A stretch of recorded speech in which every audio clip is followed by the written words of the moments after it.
कई बार व्यापारी बंधुओं की शिकायत रहती है कि हमने जीएसटी नंबर लिया था, हमारा काम नहीं चल रहा था, इस वजह से हमने रिटर्न फाइल नहीं किया। तो देखिए ये एक्सक्यूज़ मानने लायक नहीं है आपका, क्योंकि जो जीएसटी रिटर्न फाइलिंग प्रक्रिया है पूरी तरह से ऑनलाइन है और इसको आपको जीएसटी पोर्टल के माध्यम से ही फाइल करना होता है। तो पोर्टल को नहीं पता कि आप काम कर रहे हैं या नहीं कर रहे हैं। पोर्टल सिर्फ ये जानता है कि अगर आपको जीएसटी नंबर अलॉट है तो आपको टाइमली रिटर्न फाइल करना है। अब एक सिचुएशन ये बनती है कि अगर आपका काम नहीं चल रहा तो फिर रिटर्न फाइल क्या करें? उस केस में आपको जो रिटर्न फाइल करना है वो निल का रिटर्न फाइल करना है। जी, निल रिटर्न मतलब ना ही आपकी सेल हो रही है, ना परचेज़ हो रही है, क्योंकि आपका काम चल नहीं रहा है। इसलिए आपका कोई भी टैक्स लायबिलिटी नहीं बन रही है, तो आप निल का रिटर्न फाइल करें, ऐसा पोर्टल आपसे एक्सपेक्ट करता है। अब हम देखने जा रहे हैं कि ये निल रिटर्न फाइल करना एसएमएस से कैसे पॉसिबल है? जी हाँ, अगर आपको एक एसएमएस के थ्रू निल रिटर्न फाइल करने की फैसिलिटी दी जा रही है, तो कितनी आपके लिए कारगर है और आपको बिना विभिन्न तरह की समस्याओं में उलझे हुए आसानी से इसको आप कर सकते हैं। ठीक है ना? तो बढ़ते हैं हम आगे, देखते हैं कि इसको हम कैसे फाइल कर सकते हैं। अच्छा, ये फाइल करने के लिए हमारे पास क्या रिक्वायरमेंट होनी चाहिए? कैसे हम फाइल करेंगे? फर्स्ट ऑफ ऑल हमारे पास एक्टिव मोबाइल नंबर होना चाहिए। कौन-सा एक्टिव मोबाइल नंबर? वो नंबर जिसको आपने जीएसटी नंबर लेते समय पोर्टल पे अपने जीएसटी नंबर के साथ में अटैच कर रखा है। आप सबको पता होगा, जब भी आप जीएसटी नंबर लेने जाते हैं तो आपको 2 चीज़ें चाहिए होती हैं। नंबर 1, आपको एक मोबाइल नंबर चाहिए होता है। नंबर 2, आपको एक ईमेल आईडी चाहिए होती है ना?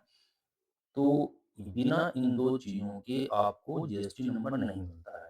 तो फर्स्ट ऑफ ऑल आपने जो नंबर अपना रजिस्टर्ड करवा रखा है, जो भी आपके मोबाइल नंबर है, वो आपका एक्टिव होना चाहिए, आपके मोबाइल पे होना चाहिए, तभी आप एसएमएस के माध्यम से अपना निल का रिटर्न फाइल कर पाएँगे। अब देखते हैं आगे कि इस प्रक्रिया को हम लोग करेंगे कैसे, है ना? Okay, okay. अगर हम जीएसटी आर-1 फाइल करने जा रहे हैं, जीएसटी आर-1 फाइल करने जा रहे हैं, तो इसके लिए सिंपल आपको आप पहले आर-1 फाइल करेंगे, इसके बाद में क्या फाइल करेंगे? आर-3 फाइल करेंगे, है ना? आर-3। आर-1 आपका क्या डिसाइड करेगा? आपकी टैक्स लायबिलिटी क्या है? और आर-3 क्या डिसाइड करेगा कि जो आपकी टैक्स लायबिलिटी बनी है, उसके माध्यम से आपने टैक्स डिपॉज़िट कर दिया। तो जब निल फाइल करना है, यानी कि कोई भी टैक्स लायबिलिटी नहीं है, आपकी टैक्स लायबिलिटी बोले तो टैक्स लायबिलिटी शून्य है। आपने कोई भी काम किया ही नहीं है, इसलिए आपका टैक्स लायबिलिटी शून्य हुआ। इसके लिए आपको क्या करना है? फर्स्ट ऑफ ऑल आपको वो मोबाइल नंबर तो आपका एक्टिव है ही। आपको एक एसएमएस सेंड करना है। क्या एसएमएस सेंड करना है? उसमें टाइप करना है पहले NIL निल। निल क्यों? क्योंकि आप निल रिटर्न फाइल करने जा रहे हैं। फिर स्पेस देंगे, उसके आगे टाइप करेंगे R1। R1 क्यों? क्योंकि आप R1 रिटर्न फाइल करने जा रहे हैं। है ना? कई तरह के रिटर्न होते हैं, उनमें से फर्स्ट ऑफ ऑल R1 जो होता है हमारी सेल को डिफाइन करता है। तो हम R1 भरने जा रहे हैं, R1 फाइल करने जा रहे हैं, वो भी कैसा? निल फाइल करने जा रहे हैं। तो पहले सबसे पहले NIL निल लिखना है, फिर R1 लिखना है। इसके बाद आपको अपना जीएसटी नंबर लिखना है। जो भी आपका जीएसटी नंबर है, उस जीएसटी नंबर को लिखना है स्पेस देने के बाद। फिर एक स्पेस देंगे, इसके बाद आपको वो टाइम पीरियड लिखना है, जिस टाइम पीरियड के लिए आप निल रिटर्न फाइल कर दे रहा है। लेट्स से इस एग्जांपल में अगर हम लोग मार्च 2026 का फाइल करने जा रहे हैं, तो इसका जो फॉर्मेट लिखना है MM, यानी कि मंथ के दोनों डिजिट और फिर ईयर के 4 डिजिट। तो मंथ के दोनों डिजिट मार्च के लिए क्या हो जाएँगे? 03 हो जाएँगे और ईयर के 4 डिजिट क्या हो जाएँगे? 2026। तो ये पूरा जो आपका इस तरह से फॉर्मेट बना, इस फॉर्मेट को पहले इस तरह से टाइप कर लेंगे, टाइप करने के बाद आपको 14409 नंबर पे सेंड कर देना है। ये नंबर आपको सेव कर लेना है अपने कहीं पर जीएसटी नील रिटर्न के नाम से, और जब भी आप नील रिटर्न फाइल करना है तो खट से ये मैसेज टाइप करेंगे, नील रिटर्न का टाइप वो R1 है कि R3 है, और अपना जीएसटी नंबर और आपका टाइम पीरियड जिस मंथ और जिस ईयर के लिए आप फाइल करने जा रहे हैं, और इस नंबर पे इसको सेंड कर देंगे। तो जैसे ही आप ये पहली प्रक्रिया करते हैं, ये अपना पहला मैसेज सेंड करते हैं, ठीक है ना?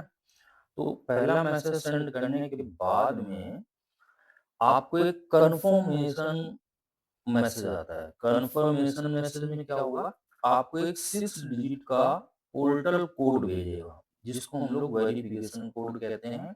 जैसे ही आपने पहला वाला मैसेज सेंड किया, 6 डिजिट का कोड आपके इसी मोबाइल पे मैसेज में ही आएगा, है ना? तो जैसे ये 6 डिजिट का कोड आपके पास आता है, आपको फिर से एक मैसेज करना है। क्या मैसेज करना है? सीएनएफ यानी कि कन्फर्म।